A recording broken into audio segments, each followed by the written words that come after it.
जब ऋषि भृगु ने भगवान विष्णु की छाती पर प्रहार किया तो वहां निवास करने वाली देवी लक्ष्मी अपमानित महसूस कर वैकुंठ छोड़कर पृथ्वी कोल्हापुर चली गई। उनके वियोग में व्याकुल होकर विष्णु भी पृथ्वी पर आए और तिरुमाला की पहाड़ियों में श्रीनिवास के रूप में रहने लगे। त्रेता युग की वेदवती ने ही कलयुग में राजा आकाशराज के यहाँ पद्मावती के रूप में जन्म लिया। वे राजा को एक स्वर्ण कमल पद्मा में मिली थी, इसलिए उनका नाम पद्मावती रखा गया। श्रीनिवास और पद्मावती की मुलाकात एक शिकार अभियान के दौरान हुई, जहां वे एक दूसरे पर मोहित हो गए। श्रीनिवास की देखभाल वकुला देवी कर रही थी, जो पिछले जन्म में भगवान कृष्ण की माता यशोदा थीं। द्वापर युग में यशोदा कृष्ण का विवाह नहीं देख पाई थीं, इसलिए इस जन्म में उन्होंने ही श्रीनिवास के विवाह का प्रस्ताव राजा आकाशराज के पास भेजा।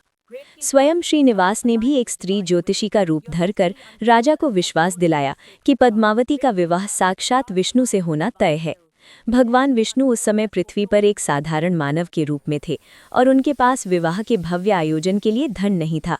इस कारण उन्होंने धन के देवता कुबेर से एक बड़ी धनराशि ऋण के रूप में ली।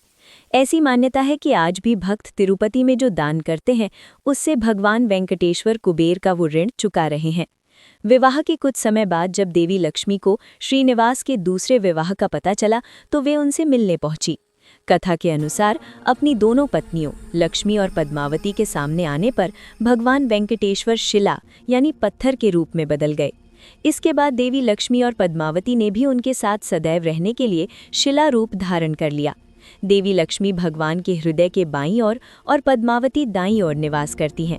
आज भी भक्त तिरुपति जाने से पहले तिरुचनूर में देवी पद्मावती के दर्शन करना शुभ मानते हैं, क्योंकि माना जाता है कि उनकी अनुमति के बिना भगवान वेंकटेश्वर की कृपा प्राप्त नहीं होती।